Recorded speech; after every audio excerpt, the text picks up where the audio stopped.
back, Coach. This is week 8 of the football season, and we'll do a little review of your victory 49-42 over Tipp. Once again, really exciting. If you want to kind of just your first thoughts of the victory over Tipp, and we'll go from there.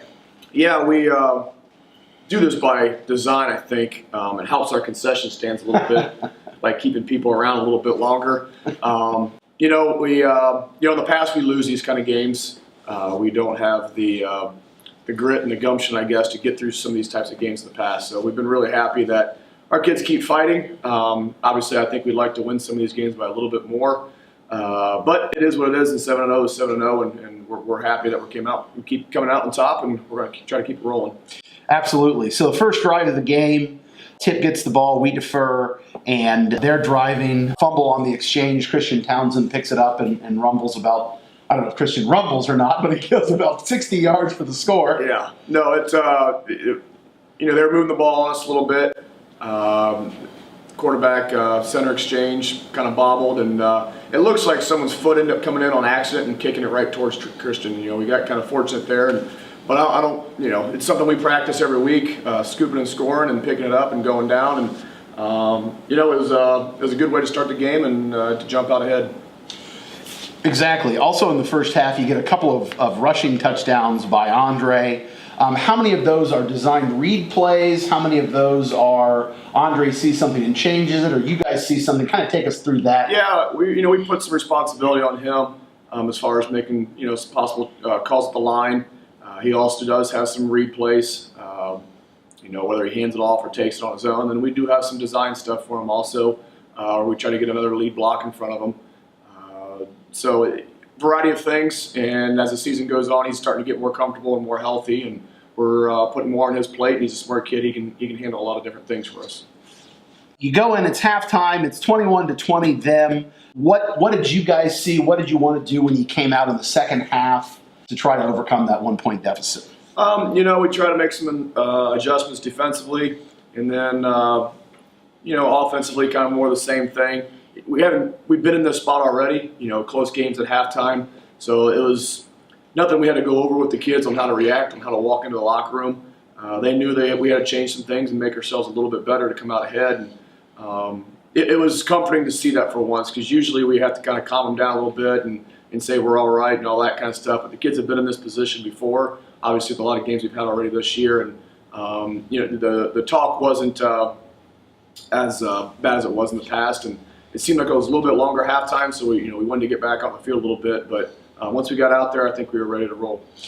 And started to throw the ball a little bit more, too, in the second half. Talk about a sophomore that his name's kind of come up now in a couple of games that made some really nice catches, Lathan Jones. Yeah, no, Lathan did a nice job.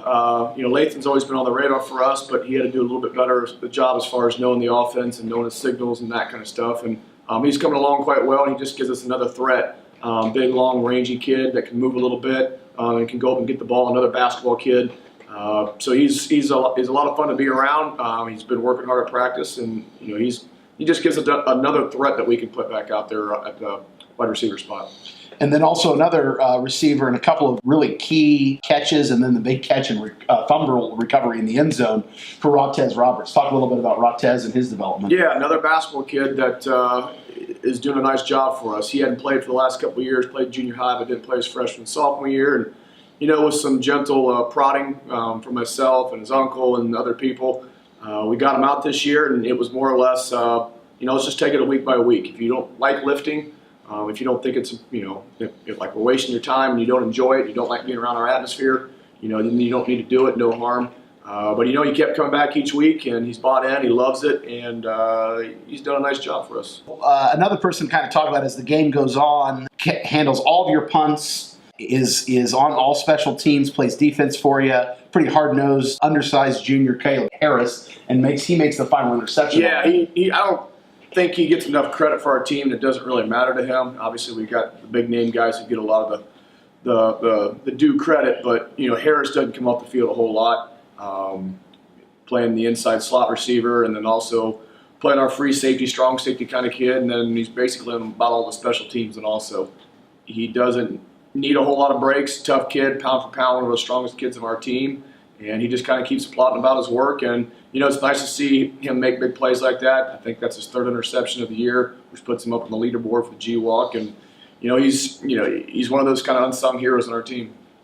And then, of course, the great story has gotten a lot of press coverage over the last week is Hallie Truesdale breaking the single-season PAT record. She's just a sophomore. Kind of talk a little bit about Hallie and what she brings to the team. Yeah, real proud of her. Last year, she won the place-kicking job for the extra points. At a tough environment at St. Mary's, she missed 2 or 3 kicks there, and kind of a rough way to start off your high school career as a freshman. But she battled and got a lot better throughout the year. And then over the summer, put a lot of time and effort into getting her legs stronger, getting the ball off the ground a little bit quicker, up in the air, and is a weapon for us now. Not just in extra points, but she's a threat for us to go out there and, if we need to, go out and kick a field goal. I think she's 1 for 2 on the year, hit a couple in some scrimmages. A lot of that credit goes to her and her family to make sure she gets out there and catch the balls when she goes out there and work in the summer. But Andre Spillers, former player, has also been working with her all summer, and he's been a huge help for her also. That's great. And then finally, one of the questions that I know people have asked, and I'm going to ask, on defense, at the end of the game, Bowser came in for the Piqua game. How much more will we see Isaiah, just a great athlete, be able to make some of those plays, maybe help out the defense? Will we see any of Andre on defense? Probably not so much of Andre or Ratez and those kind of guys. We're happy with where they're at. But Isaiah, yeah, he's going to continue to keep getting time on defense when we need him. Hopefully that he doesn't need to keep getting 30, 40 carries a game and that kind of stuff. But, obviously the defense is something that needs to be worked on. It's not for a lack of effort from our coaching staff and our players.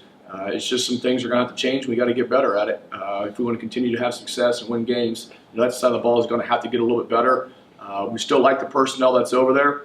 I don't think we're going to make any wholesale changes or anything like that. But, you might start seeing Isaiah a little bit more earlier in the game, especially on third down situations and that kind of stuff. So looking ahead to this week with Troy, really once again a big game. Troy is 5-2, coming in and they're just outside of the playoffs, so they're looking to knock you guys off. What does Troy bring to the table? Like the last 2 weeks with Piqua and Tip City, kind of fighting for their playoff lives a little bit. I think Troy's kind of in that same boat a little bit. There's an extremely talented team. On the defensive side of the ball, this is without a doubt the best defensive team that we're going to play all year.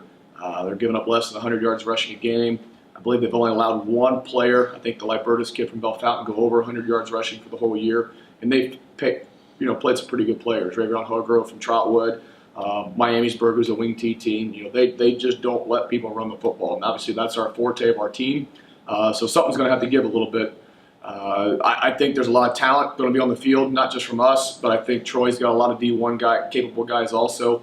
We have a lot of college coaches that come through here, and as they come through here, they'll ask your opinion about area kids. And 4 or 5 Troy kids always come up continuously when guys come through here, and they want to pick my brain and ask about them. And I think they've got some phenomenal football players over there in their senior and junior class, and it's going to be a great battle. Senior night, last regular season home game for us, and the players are excited.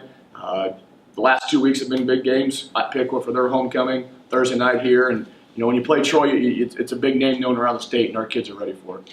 Talk a little bit about Troy's offense there, too. Last year, their quarterback, they lose quite a bit on offense. Hayden Kotwika graduates, but what do the Trojans bring on offense, and do they look a little different this year? Yeah, he was a phenomenal quarterback, and I think one of the best quarterbacks I've faced in 7 years as being a head coach. So he made that offense run pretty smoothly. So I think it was a slow go at the beginning for him. But it's a senior offensive line. Pretty much the whole offensive line is seniors, minus 1 guy that they rotate in a little bit. Junior running back, one of the fastest kids in the G-Walk, was a finalist in the 100-meter dash last track season. And the quarterback's a converted receiver. Throws a nice ball. I think he's still trying to figure out the offense a little bit. But they're going to try to run the football. That's what they do. They got a nice big tight end, hybrid type kid. Kind of same thing we do with Rogers. And they got some nice skill kids out on the outside. So their offense, I think, has gotten dramatically improved from the beginning of the year. And that's a tribute to their coaching staff. And it's going to be an effort for our defense to continue to get better this week. Well, thanks for being with us again, Coach. This week you got a chance to go 8-0. Yellow Jackets take on Troy this week. I'm Brett Bickle. Good luck and Stingers up.